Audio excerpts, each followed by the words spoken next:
KUHP, undang-undang tentang hukum pidana, sebentar lagi akan direvisi. Bentar lagi. Terus ada lagi KUHAP, Kitab Hukum Acara Pidana, juga akan direvisi. Hukum itu direvisi. Al-Quran itu tidak mengenal revisi. Kita ini mendapatkan suatu karunia dari Allah berupa petunjuk yang tidak akan pernah bisa direvisi oleh siapapun. Assalamualaikum warahmatullahi wabarakatuh. Bismillahirrahmanirrahim. Alhamdulillahirabbil alamin. Hamdan li rabbinal azimil jalil. Salatan wassalaman li rasulih Muhammadinil hajjil jalil wa ala alihi washabi ansalil qanatil. Amma ba'du. Para jamaah yang dirahmati Allah, sahabat-sahabat, saudara-saudara, para jamaah yang rahmati Allah, dari teman-teman NU, Muhammadiyah, HTI, LDII, PGRI, adik-adik SMA 17 Agustus. Alhamdulillah pada pagi hari ini kita bertemu setiap hari Minggu pagi jam 5 sampai nanti insya Allah setengah 8. Mudah-mudahan apa yang kita lakukan tiap minggu ini bagian dari ikhtiar kita. Semoga seluruh amal, perbuatan, keinginan kita untuk menambah ilmu selalu mendapatkan ridha dari Allah Subhanahu wa Ta'ala. Para jamaah rahmati Allah, tadi protokol telah menyampaikan bahwa hidup ini memang berpasang-pasangan. Bahkan di dalam Al-Quran ada pasangan-pasangan kalimat-kalimat yang sangat indah. Ada pasangan-pasangan kalimat yang cukup indah, yaitu Al-Haq itu di Al-Quran selalu berlawanan dengan batil. Kalau ada kalimat hak, di situ lawannya batil. Kalau ada thayyib, lawannya itu khabith. Di Al-Quran begitu. Kalau hak dengan batil, kalau thayyib dengan khabith. Dengan khabith itu thayyib. Kalau khair, khair itu dengan syarr. Kalau menyebut khair artinya baik, thayyib juga baik. Thayyib itu baik, khair juga baik. Tapi kalau thayyib pasangannya itu adalah khabith. Kalau khair pasangannya adalah syarr. Hasan ini pasangannya su. Dengan su. Hasan, su. Hasan itu baik. Su itu jelek, lawannya jelek. Nah kemudian juga ada rusdu, ada ghayy. La ikraha fiddin, qad tabayyana rusdu minal ghayy. Ada ma'ruf, mungkar. Ada hudan, lawan katanya dhalla. Ini selalu berpasangan di beberapa ayat. Para jamaah rahmati Allah, yang pertama yang kami sampaikan adalah tentang hak. Tadi disampaikan oleh Ustadz Hafid, wa qul ja'al haqqu wa zaqal batil innal batila kana zahuqa. Ketika menyebut hak ada batil di situ. Wa qul ja'al haqqu wa zaqal batil. Dan katakan wahai Muhammad, telah datang kebenaran dan nanti akan lenyap kemudian, yaitu kebatilan. Al-haq ini apa? Bedanya nanti dengan hasan, dengan khair, dengan thayyib, dengan ma'ruf. Ketika menyebut hak, hak ini bagian dari nama Allah di dalam Asmaul Husna. Hak itu adalah kebenaran. Rasulullah itu hak. Al-Quran itu hak, ajarannya juga hak. Hak itu artinya adalah sesuatu yang bersifat tetap, pasti, dan nyata. Itu hak. Jadi kalau ada sesuatu yang bersifat tetap, pasti, dan nyata, itu adalah ciri-ciri unsur-unsur dari kebenaran. Maka sesuatu sebaliknya yang bersifat tidak tetap, berubah-ubah, tidak nyata, dan tidak pasti, itu adalah batil. Maka persepsi kita, penghayatan kita ketika disebut al-haq, yang ada di benak kita harus menyatakan bahwa ini sesuatu yang pasti, ini sesuatu yang tetap, dan ini sesuatu yang nyata. Kemarin saya diskusi dengan beberapa teman tentang teori evolusi berkaitan dengan lahirnya manusia, yang dia menyatakan bahwa manusia itu dulu adalah sebenarnya proses evolusi dari kera. Lihat teori itu, apakah bersifat tetap, nyata, bisa dibuktikan, dan pasti? Ternyata tidak. Tetapi bagaimana Al-Quran? Bahwa Al-Quran mengabarkan manusia pertama adalah Adam. Kemudian bagaimana proses selanjutnya? Lalu Adam mempunyai keturunan.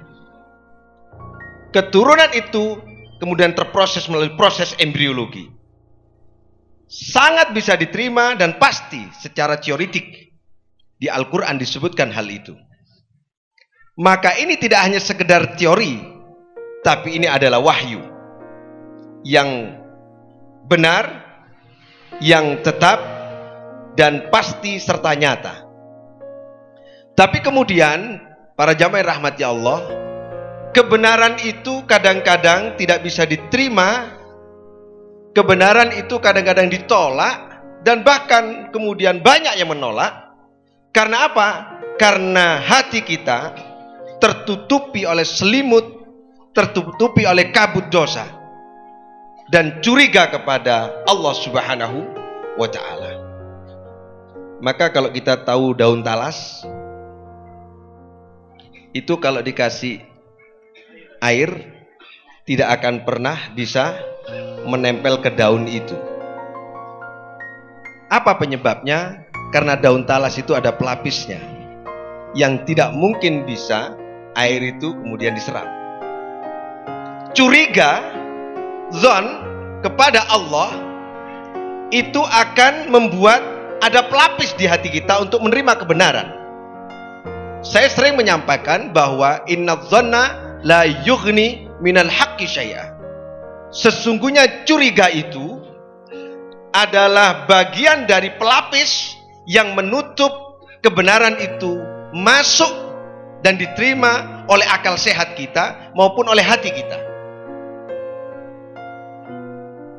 Maka hak yang sebenarnya pasti, maka hak yang sebenarnya bersifat tetap dan nyata itu akhirnya di depan mata kita seolah-olah tidak pasti dan seolah-olah tidak nyata. Kita pernah mengaji tentang akhirat. Kita pernah mengaji tentang alam kubur. Pengajian-pengajian itu kita telah ulang-ulang. Apakah itu nyata? Nyata. Kubur itu nyata enggak? Nyata. Kematian itu nyata enggak? Nyata. Alam mahsyar itu nyata enggak? Nyata. Kalau enggak percaya, sampean buktikan. Bahwa kematian itu adalah sebuah kenyataan. Al-Quran menyampaikan tentang itu. Nah, ketika sesuatu itu tidak bisa ditolak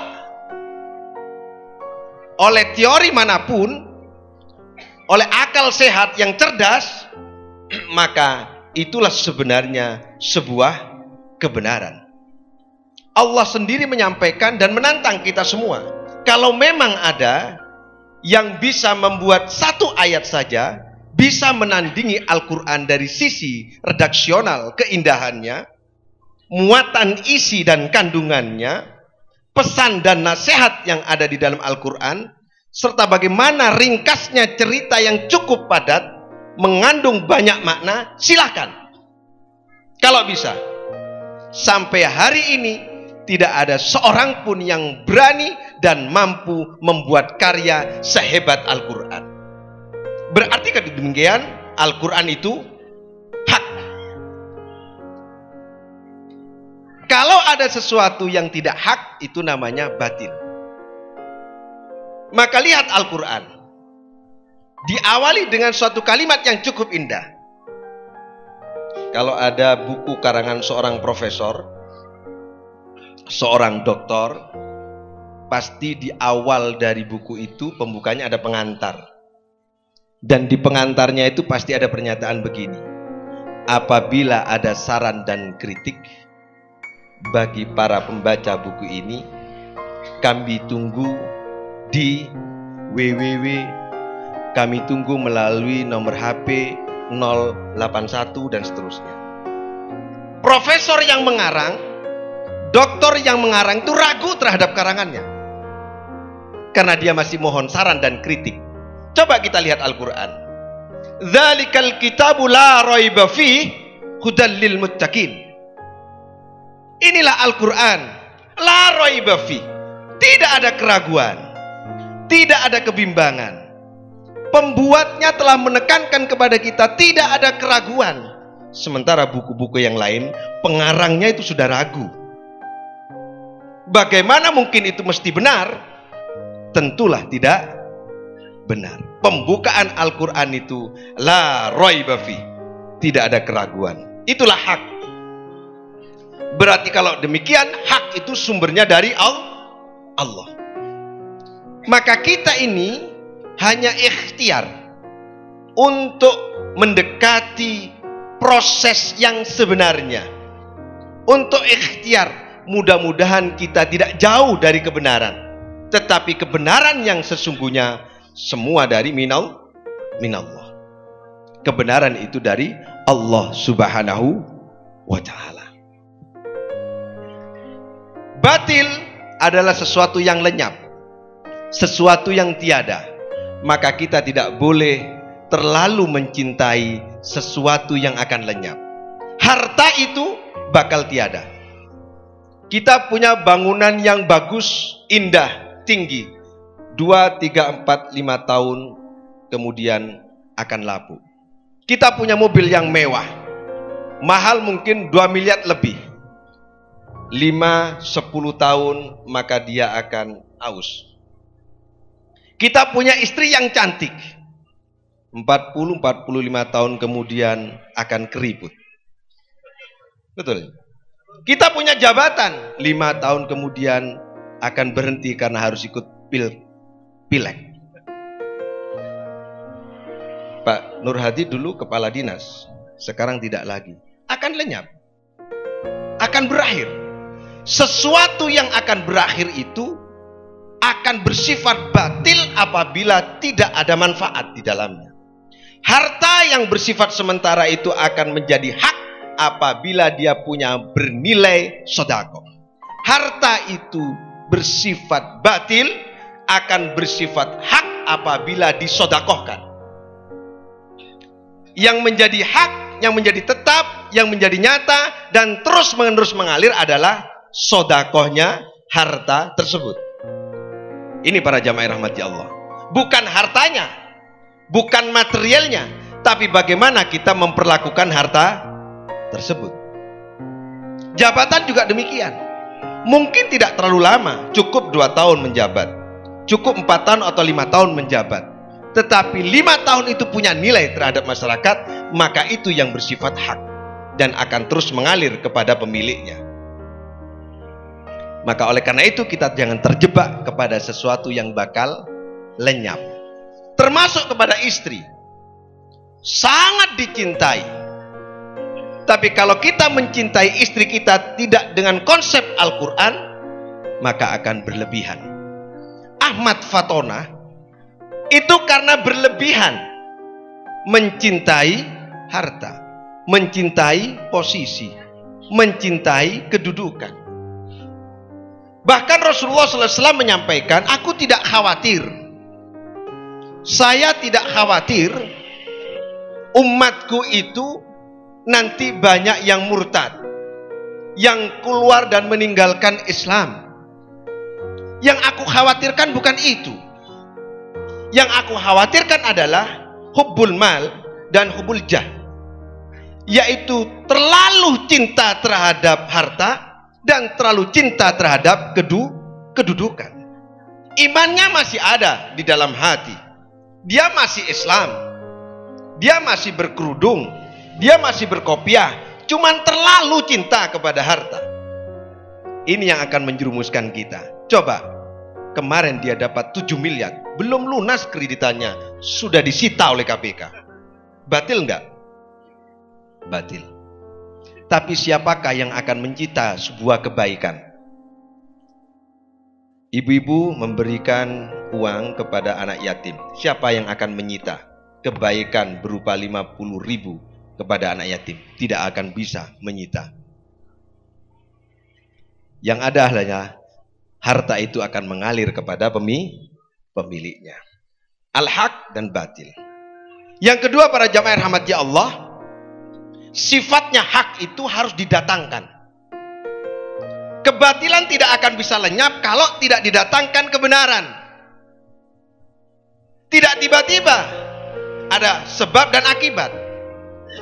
Nanti jangan sampai begini, kata Pak Wahyudi, kebatilan itu sifatnya lenyap, sirna, tidak akan awet. Sudahlah, biar itu maksiat itu, biarin aja, nanti kan berhenti-berhenti sendiri. Gak begitu. Gak begitu. Sudahlah, kebodohan itu biarin, nanti kan pinter-pinter sendiri. Gak begitu. Redaksi kalimat ini cukup menarik untuk kita kaji.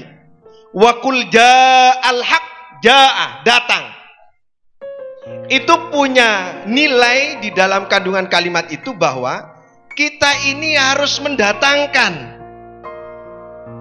Ketika ada sesuatu yang batil di depan kita, kebenaran itu harus didatangkan di lingkungan yang batil itu untuk memberi gambaran, ini loh yang hak, ini yang batil, untuk memberikan perbandingan minimal itu. Kalau bisa, kemudian untuk mendorong agar yang batil itu lenyap. Tapi kalau kita tidak pernah mendatangkan sebuah kebenaran kepada yang batil, maka yang batil tidak akan pernah lenyap, akan terus ada. Seperti di Kabupaten Banyuwangi, sekarang ini sudah 1.500-an orang yang kena penyakit HIV/AIDS. Ini kalau konsep-konsep pemerintah tidak mendatangkan kebenaran bagaimana menyadarkan kepada masyarakat, maka tidak akan mungkin 1.500 itu turun menjadi 1.000, apalagi turun menjadi 500. Ini akan terus bertambah.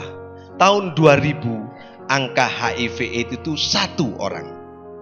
Sekarang tahun 2013, 13 tahun menjadi 1.500. Berarti kurang lebihnya 1 tahun berapa? 100 orang lebih terkena penyakit HIV/AIDS. Maka kebenaran itu harus didatangkan. Saya ulang, mungkin Bapak, Ibu, para jamaah masih ingat ketika pengajian di rumah saya mengatakan Rasulullah SAW suatu saat menangis ketika ada orang Yahudi meninggal dunia dan akan dikubur. Rasulullah melihat orang Yahudi lagi diantar ke kubur itu, Rasulullah menangis. Rasul ditanya oleh sahabat, "Ya Rasul, kenapa engkau menangis? Wong yang meninggal ini adalah orang Yahudi." "Aku menangis karena aku belum menyampaikan kebenaran Islam kepada dia sudah meninggal." yang ditangisi oleh Rasulullah SAW karena beliau belum menyampaikan kebenaran kepada orang itu, sehingga orang itu tidak mengerti tentang Islam. Pertanyaannya kemudian, apakah kita yang mengaku sebagai umat Rasulullah SAW itu selalu melihat, memotret keadaan, apakah orang itu telah mengenal Al-Quran, mengenal ajaran Rasul, mengerti tentang sholat yang benar? Kalau belum, apa yang aku lakukan? Apakah aku telah menasihati? Apakah aku telah menyampaikan kebenaran itu? Kalau tidak, berarti kita tidak menjalankan apa yang ada di kandungan nilai ayat ini. Kita tidak mendatangkan kebenaran dalam pikiran sahabat kita yang mungkin dia belum kenal apakah Al-Quran itu. Jadi berarti kita ini harus aktif. Islam harus aktif menyampaikan kebenaran itu kepada pihak lain. Setelah tentu kepada dirinya sendiri. Jangan orang lain itu diajak baik sementara dirinya tidak berbuat baik. Itu sifat kebenaran. Kebenaran datangnya dari Allah dan kita diperintah aktif untuk menyampaikan kebenaran itu kepada orang lain. Mulai hal yang sangat kecil. Kita ini kan mohon maaf, kadang-kadang tidak hati-hati urusan zakat. Harta, kita tiap bulan berapa uang kita, lalu kita hitung apa sudah masuk nisab apa belum, berapa yang harus kami keluarkan. Konsep Al-Quran itu seandainya kita patuhi, kita udah usah kemana-mana kalau ingin kaya. Al-Quran telah memberi konsep kepada kita. Contoh misalnya para jamaah, kita kan kadang-kadang mencari konsep lain. Pertama, wasta'inu bis-sabri was-shalah. Mintalah engkau pertolongan kepadaku, kata Allah Subhanahu wa taala, dengan sabar dan salat. Ini modal pertama. Kalau engkau ingin mendapatkan rezeki, maka bekerjalah. Ini ikhtiarnya. Ini ikhtiarnya. Kalau engkau ingin mendapatkan tambahan rezeki agar lebih dari yang kau maksud, maka bersedekahlah. Konsepnya gampang. Sabar, ikhtiar, sedekah. Sabar, ikhtiar, sedekah. Sabar dengan sholat, ikhtiar dengan bekerja, sedekah untuk mendapatkan tambahan. Jadi kalau kita ingin mendapatkan tambahan posisi, tambahan rezeki, termasuk popularitas mungkin, yang baik tentunya, kita harus banyak sedekah. Sederhana.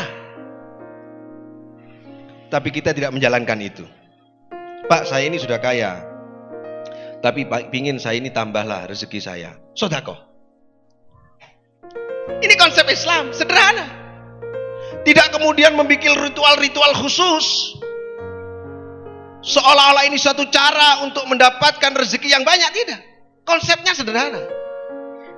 Nah, kita ini tidak menggunakan yang hak. Menggunakan cara-cara yang lain. Hanya 3 konsepnya. Sabar, sholat, ikhtiar dengan usaha, kasab. Karena Al-Quran menyebutkan kullu nafsin bima kasabat rohinatun. Tiap-tiap jiwa manusia itu, tiap diri kita itu tergantung dari usahanya. Berarti rezeki dari usaha. Kalau ingin tambah, sedekah. Karena kalau kita memberi 1, akan tumbuh menjadi 700. Pak, saya kok gak tambah-tambah ya? Termasuk ingin tambah umur ya? Kalau ingin tambah umur, banyak sedekah. Pokok yang ingin tambah-tambah lah. Jangan ditafsiri tambah istri. Jangan ditafsiri pokoknya. Pokok kalau ingin tambah rezekinya, tambah baik keadaannya, sedekah. Ini konsep yang sederhana. Inilah kebenaran para jamaah rahmati Allah. Menemukan kebenaran yang sesungguhnya di dalam Al-Quran, berarti kita telah menjalankan yang hak dan mendatangkan yang hak. Insya Allah kebatilan akan lenyap. Ada di mana kebenaran itu? Tentu itu dari Allah.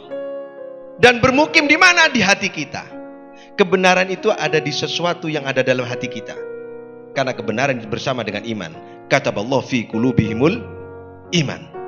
Kalau kebatilan itu sifatnya eksternal. Kalau hak kebenaran itu ada di dalam masing-masing orang. Setiap orang pingin berbuat benar, tapi tidak setiap orang mampu mewujudkan kebenaran. Apa penyebabnya?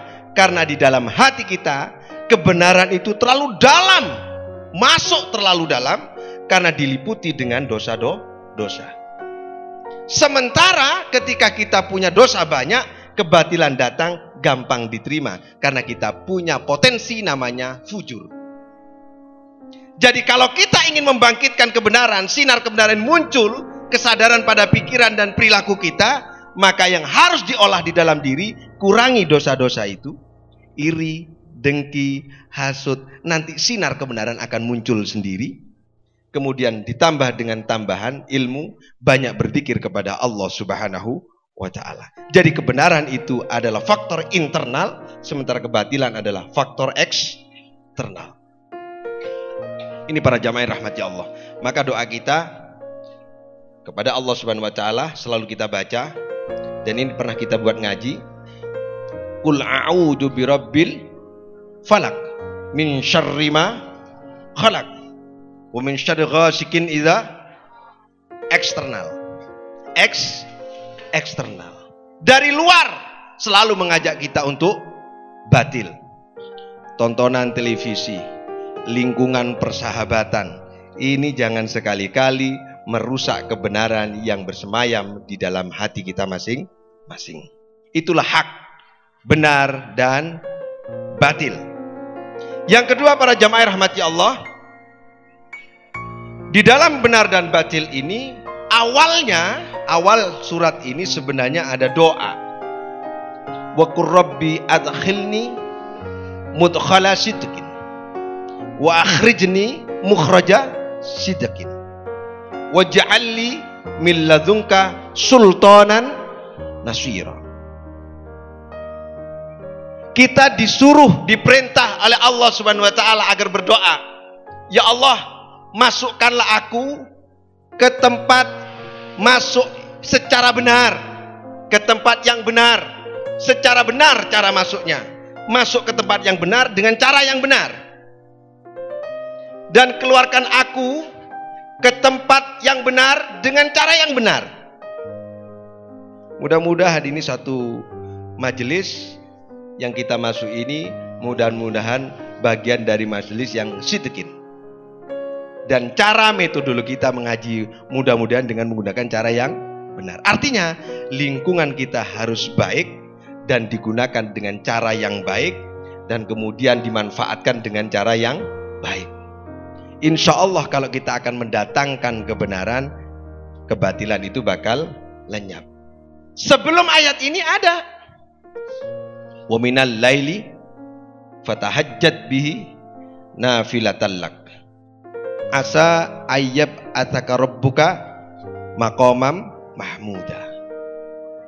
Orang-orang yang diperintah, orang-orang yang memohon kepada Allah agar dia masuk ke tempat yang benar dengan cara benar, agar dia keluar ke tempat yang benar dengan cara keluar yang benar, adalah orang-orang yang maqamam mahmuda. Maqamam mahmuda adalah orang-orang yang sudah sering dan selalu patuh sebagai tambahan ibadah dari ibadah-ibadah pokok, yaitu sholat malam, tahajud.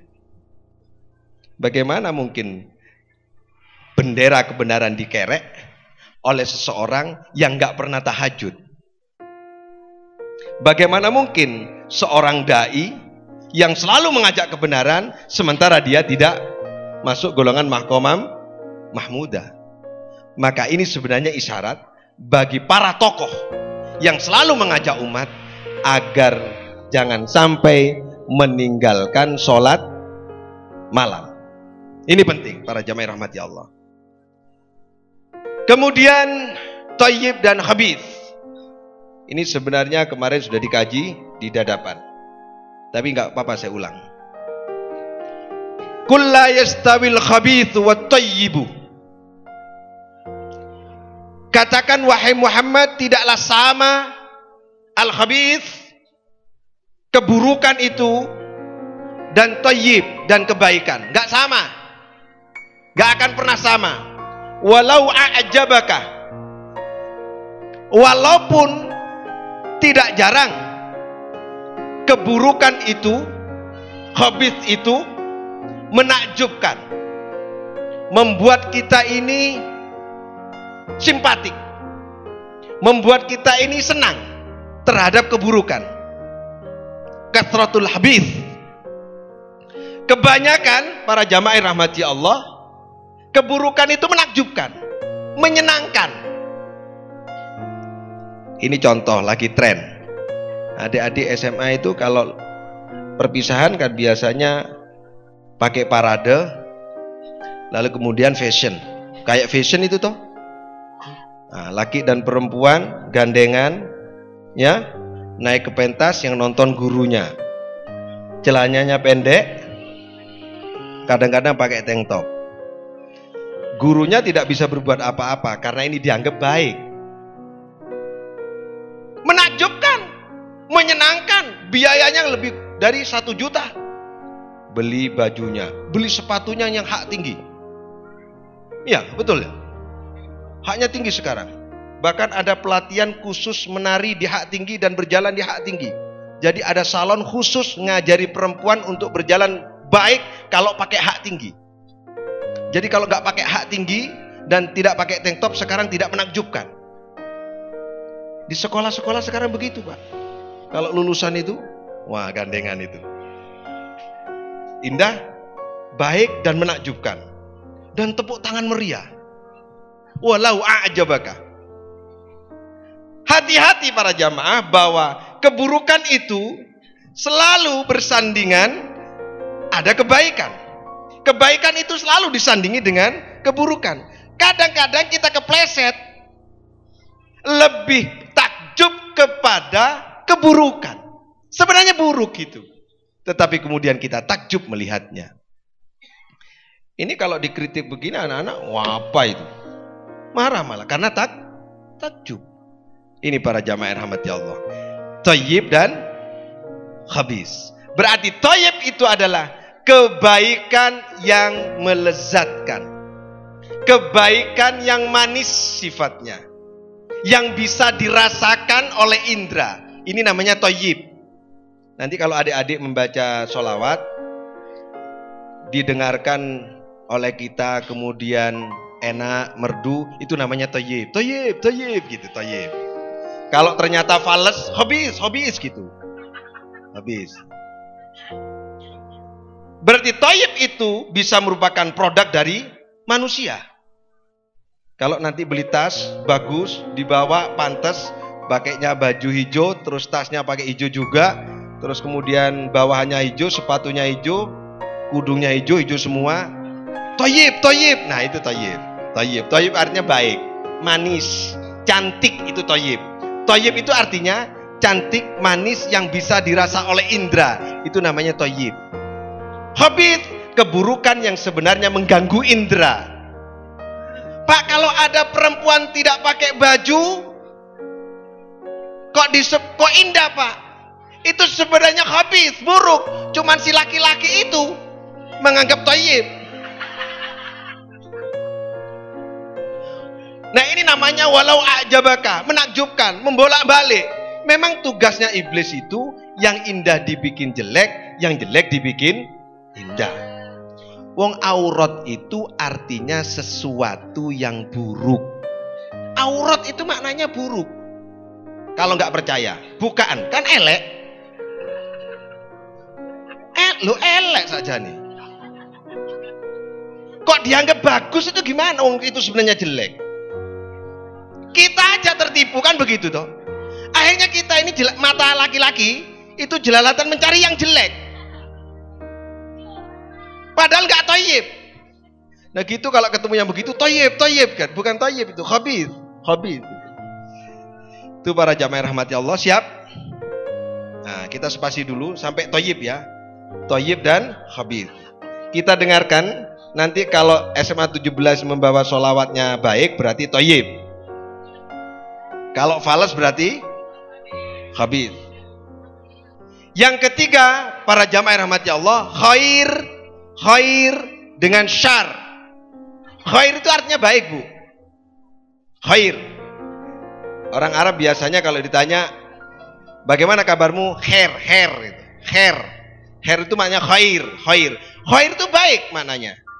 Lawan katanya khair itu syar. Lawan katanya khair itu adalah syar. Apa khair itu? Apa bedanya dengan thayyib? Kalau thayyib tadi indah, manis, cantik. Kalau khair itu kemanfaatannya. Sesuatu yang bermanfaat yang dirasakan oleh dirinya, itu namanya khair. Saya kalau minum teh anget, asam lambung saya sembuh. Khair itu namanya. Saya kalau datang ke pengajian, ketemu dengan anak yatim, tentram hati saya. Khair itu khair namanya. Ada kefahidahan, ada manfaat yang bisa diterima oleh seseorang, oleh kita, itu namanya khair. Kalau kemudian menimbulkan sesuatu yang tidak baik, namanya syar. Kejelekan. Ada ketidaktenangan, ada keresahan, itu namanya syar. Khair dan syar. Maka kita harus hati-hati. Kalau cinta kepada perempuan, cinta kepada benda, cinta kepada kedudukan, cinta kepada sesuatu, harus hati-hati. Bisa jadi yang kita cintai itu akan menimbulkan kerusakan. Kalau benci kepada sesuatu juga hati-hati. Bisa jadi yang kita benci itu adalah bagian yang menimbulkan kebaikan. Kalau natanya tempat, posisi nggak bagus, nggak lurus, nggak sop, thayyib nggak? Khabith. Nah, kalau ditata dengan baik, indah, nah itu namanya thayyib gitu. Kepala sekolahnya datangnya terlambat, thayyib apa khabith? Khabith. Bukan thayyib.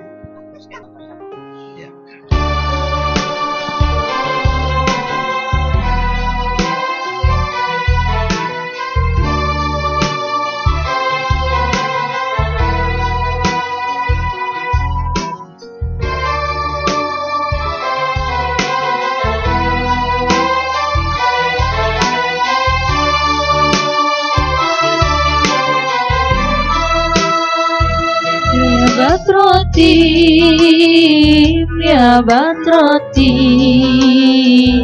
in hazakul lakamali madayu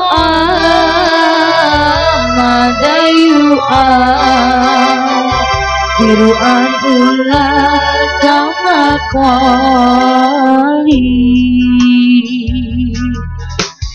antaladhi asrota fi ufukil ula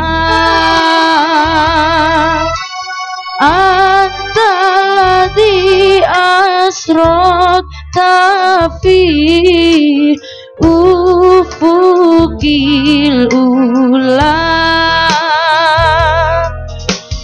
fama utabil anwarikul ladolali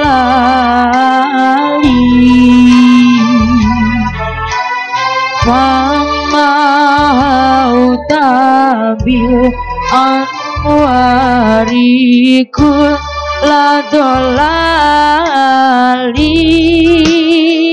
ya Batroti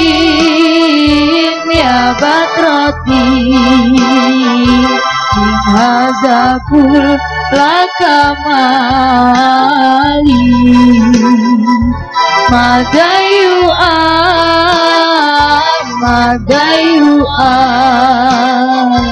biru'an mula kamakoli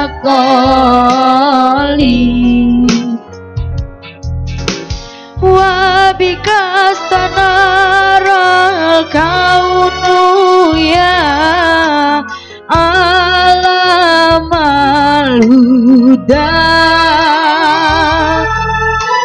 wabikastanara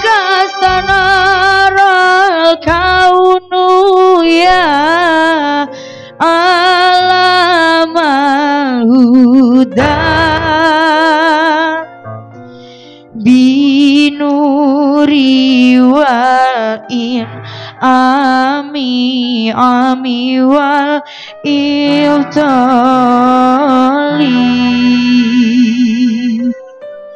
binuri wal in ami ami wal iftali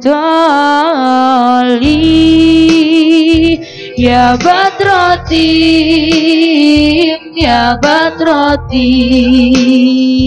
min haza kulla kamali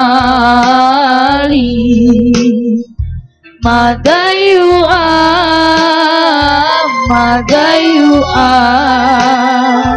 diwanula kama koli.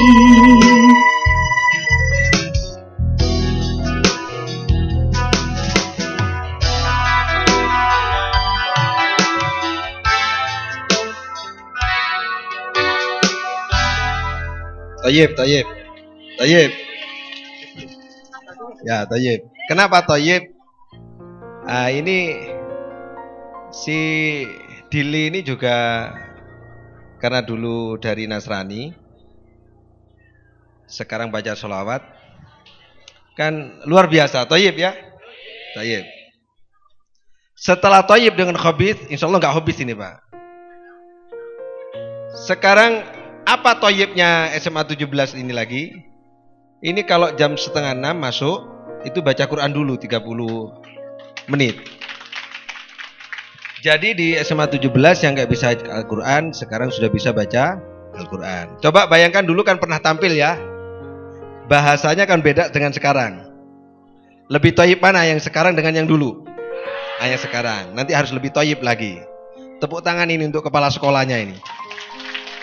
Wah, senang dia. Ya. Ya. Kalau imam itu sudah tayyib betulan ini. Yang ketiga para jamaah rahmati Allah adalah khair dengan syar. Asa an takrahu syai'an wa huwa khairul lakum. Wa asa an tuhibbu syai'an wa huwa syarrul lakum. Hati-hati jika engkau membenci sesuatu. Bisa jadi kalau yang kau benci itu akan menimbulkan kebaikan.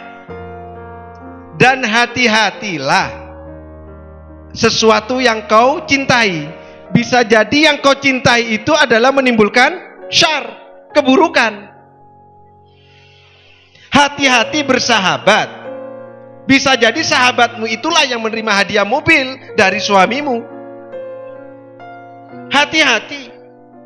Kita tercinta kepada sahabat boleh. Terlalu cinta harus hati-hati. Bisa jadi karena kecintaan itulah menimbulkan keburukan. Hati-hati cinta kepada jabatan. Karena tidak jarang, karena jabatan dia itu menjadi syar, keburukan. Hati-hati benci kepada sesuatu. Kadang-kadang yang kita benci itu menimbulkan kebaikan. Dulu gak senang, setelah jadi istrinya, ya Allah kau suami yang baik. Padahal dulu gak mau. Alasannya karena dijodohkan. Sekarang bukan zaman Siti Nurbaya katanya gitu. Setelah tahu suaminya hebat, dia mengatakan, ya Allah orang tua aku ternyata orang tua yang baik. Yang dapatnya sendiri ternyata menimbulkan syar. Sesuatu yang baik menurut khair dan syar, lawannya adalah sesuatu yang menimbulkan faidah, yang menimbulkan manfaat kepada diri kita, itu namanya khair. Kalau lagu tadi ini menimbulkan rasa cinta kepada Rasulullah SAW, lalu kita senang mendengarkannya dan menimbulkan manfaat bagi si pendengarnya, itu namanya khair. Khair. Kaifa haluka? Bagaimana kabarmu? Khair. Berarti banyak manfaat. Berarti banyak faedah. Ada orang sehat, kemudian ditanya, bagaimana kabarmu? Khair. Karena sehat. Karena sehat mendapatkan manfaat. Jadi ketika disebut khair, berarti kemanfaatan. Itu yang ketiga para jamaah rahmati Allah. Yang keempat adalah hasan. Hasan juga baik maknanya. Hasan itu baik. Lawannya Hasan su. Nah, kalau Hasan hampir sama dengan Thayyib tadi. Hampir sama. Hasan itu adalah suatu keindahan, adalah suatu kebaikan, adalah sesuatu yang manis, bagus. Lawannya adalah su. Su ini buruk. Kalau ada Hasan, lawannya su. In ahsantum ahsantum li anfusikum wa in asatum falaha. Jika kamu berbuat baik, sebenarnya kebaikan itu untuk dirimu sendiri. Tetapi jika kamu berbuat jelek, buruk, sebenarnya keburukan itu akan kembali kepada dirimu sendiri. Kalau kita bersikap, ini lebih kepada perilaku. Hasan itu maknanya sesuatu yang indah karena perilaku, attitude, karakter. Apa lagi, Pak? Petitet. Nah, petitet itu cara Jawa ya, Pak? Watak, watak, watak. Kepribadian. Kepribadian yang baik, yang unggul, yang jujur, yang apa adanya, yang tidak gampang curiga, itu Hasan. Hasan, itu kepribadian. Kalau dia suka mencela orang lain, ngerasani orang lain, menjatuhkan orang lain, nyari salahnya orang lain, itu namanya su. Kalau suka memfitnah, makanya ada ulama su. Ada ulama su, yaitu orang yang punya ilmu, yang ilmunya untuk menjatuhkan orang lain, yang ilmunya untuk merusak orang lain, itu namanya su. Ilmuwan yang ilmunya digunakan untuk menghancurkan kehidupan, itu su namanya. Jadi lebih kepada perilaku. Maka orang-orang yang baik disebut muhsin. Muhsin, yang punya perilaku baik. Akhlak yang terwujud dalam perilaku namanya hasan, ihsan, yang menimbulkan faidah namanya khair, dan yang menimbulkan keindahan namanya thayyib. Sesuatu yang indah, bermanfaat, dan sesuai dengan perilaku yang baik, asalkan berada di atas kebenaran Al-Quran, namanya al-haq. Begitu para jamaah rahmati Allah. Cara kita memotretnya ini silakan nanti dibaca di Al-Quran. Jadi tidak ada bahasa selain bahasa Arab yang baik itu berbagai jenis kalimat. Buruk itu banyak jenis dan ragamnya kalimat. Bahasa Indonesia ngomong baik ya baik tok sudah. Paling baik bagus. Indah lain lagi sudah, kan begitu. Bahasa Inggris juga sama, paling dua paling banyak. Kalau bahasa Arab banyak. Belum lagi birrun nanti. Ini yang keempat. Sekarang yang kelima. Para jamaah rahmati apa? Yang kelima apa? Hudan. Petunjuk. Hak dan hudan ini pada posisi merupakan prerogatif Allah. Petunjuk, hudan, yaitu sesuatu yang merupakan hadir dari Allah Subhanahu wa Ta'ala untuk memberikan cahaya, penerang di jalan yang lurus. Itu namanya hudan, petunjuk. Makanya hudan ini tidak mungkin dari yang lain, pasti dari Allah. Rasulullah SAW sendiri tidak punya hak untuk memberikan petunjuk, karena hak petunjuk dari Allah. Lawannya dolla, sesat. Artinya apa? Hudan itu berada pada siratal mustaqim. Kalau dolla itu artinya keluar dari jalan yang lurus. Sesuatu yang keluar dari konsep itu namanya dolla. Sesuatu yang berada di dalam konsep Al-Quran itu namanya hudan. Hudan lil muttaqin. Berada di dalam frame koridor Al-Quran itu namanya hudan, mendapatkan petunjuk. Kalau keluar dari frame itu berarti namanya dolla. Ada yang namanya dolla enggak? Oh ini Pak, ini dolla Pak. Salah jenengan. Ini pakai dot. Dol. Jadi lidahnya ini agak mendol. Dol. Kalau ini dul. Beda. Jangan salah. Ini dulla. Abdullah itu beda dengan dolla. Rotok wungkul. Dolla. Kalau ini dulla. Ini yang salah kita Pak. Namanya Abdullah dipanggil dul. Ini salahnya kita. Apalagi orang Madura. Nama baik itu Muhammad. Mat.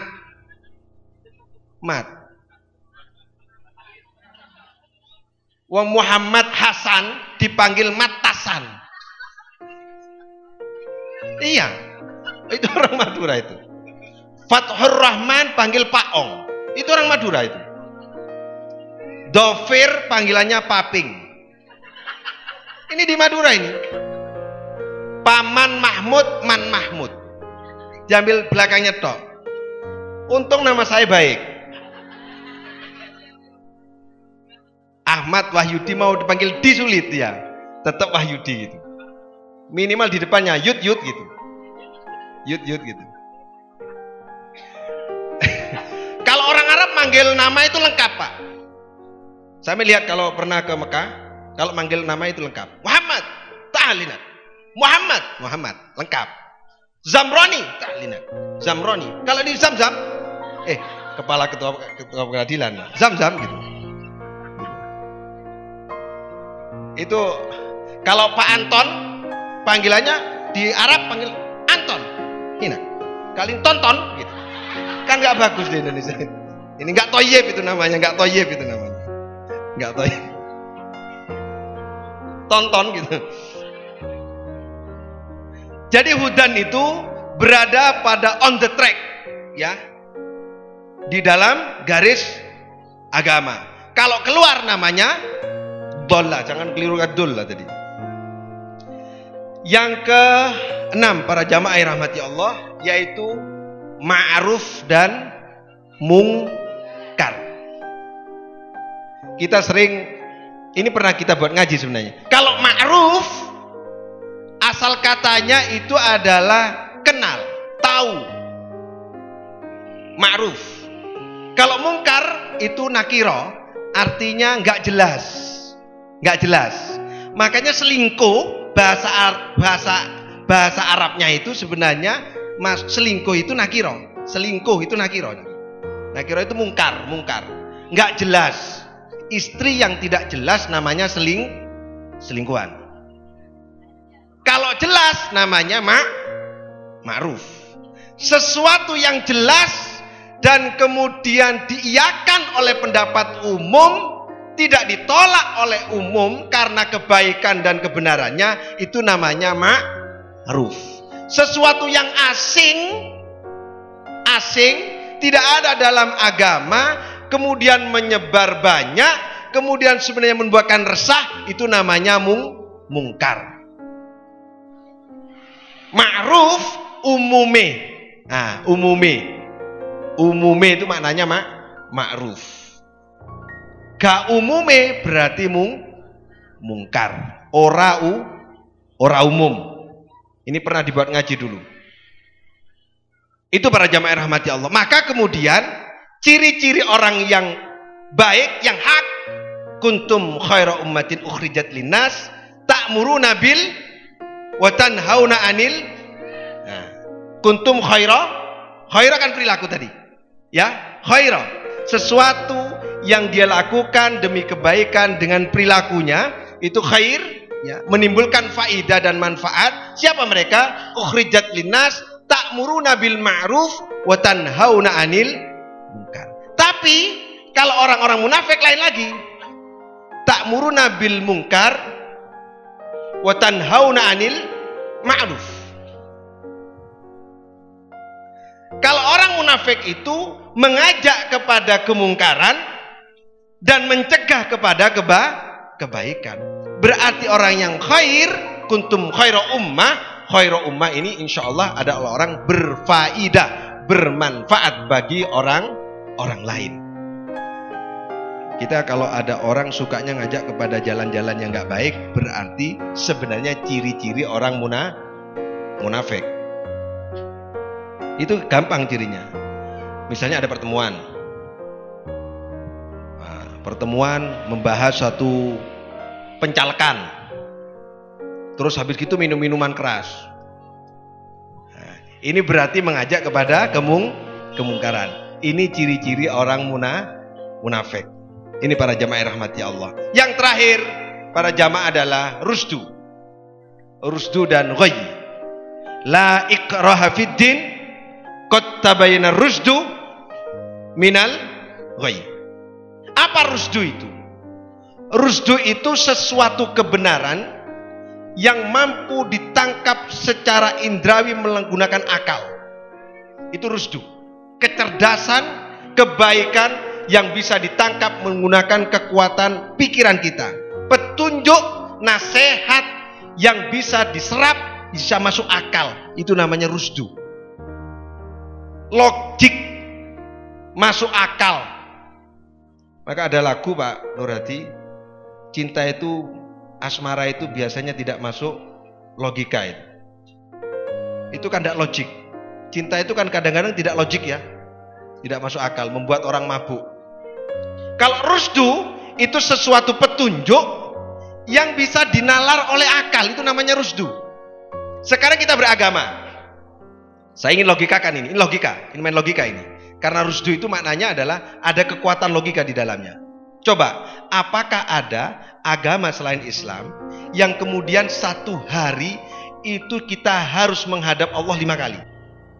Coba, subuh mau aktivitas, setelah kita bangun tidur menghadap Allah dulu. Sepertinya kita disuruh izin kalau melakukan aktivitas. Dan kita bersyukur karena dihidupkan kembali. Setelah itu ketika siang kita capek, sebelum kita istirahat menghadap Allah lagi. Nah, setelah kita akan mengakhiri aktivitas, kita menghadap Allah lagi, asar. Dan ketika kita bertemu dengan keluarga, kita akan makan, santai, nonton TV, sholat lagi. Dan ketika kita akan menutup mata karena mau tidur, kita disuruh sholat lagi. Ada nggak yang seperti ini? Harusnya, kalau dari konteks rusdu, harusnya umat Islam ini menjadi orang yang baik. Istirahat, bangun, sholat. Aktivitas capek, menghadap Allah. Mau menutup kegiatan, menghadap Allah. Mau KUHP, Undang-Undang tentang Hukum Pidana, sebentar lagi akan direvisi. Bentar lagi. Terus ada lagi KUHAP, Kitab Hukum Acara Pidana, juga akan direvisi. Hukum itu direvisi. Al-Quran itu tidak mengenal revisi. Kita ini mendapatkan suatu karunia dari Allah berupa petunjuk yang tidak akan pernah bisa direvisi oleh siapapun. Hebat gak ini? Logik gak ini? Logik. Berlaku untuk selamanya. Logik gak? Logik. Maka kemudian para jamaah, kita ini ibarat satu hari mandi 5 kali. Harusnya umat Islam itu bersih. Logik gak ini? Perempuan disuruh menutup aurat. Logik gak? Ada yang bilang gak logik. Sumuk. Ada yang mengatakan gitu. Padahal logik. Logik. Sampai-sampai perempuan yang tersangkut kasus korupsi untuk menutupi kekurangannya dan membuka suatu keindahannya dengan kerudung. Sampai lihat. Maka seorang ahli komunikasi mengatakan, jangan menutupi kejelekan itu dengan atribut kerudung, karena itu tidak menyelesaikan. Jangan berdandan untuk menutupi kebaikan, karena itu tidak menyelesaikan. Berarti kerudung itu adalah sebenarnya suatu saat dibutuhkan oleh seseorang untuk mengatur keindahan dirinya, untuk menutupi aibnya, untuk mengaburkan apakah orang ini orang yang taat apa tidak. Luna Maya waktu kena kasus tiap hari pakai kerudung, sekarang aja sudah gak pakai kerudung. Logik gak kemudian kalau kerudung itu sebenarnya mengandung kebaikan? logik. Ketika terjepit perempuan itu, disodorkan dan disorot oleh lensa, kemudian dia itu menutup wajahnya dengan kerudung. Berarti dalam kerudung itu punya nilai kebaikan. Betul? Logik? Logik.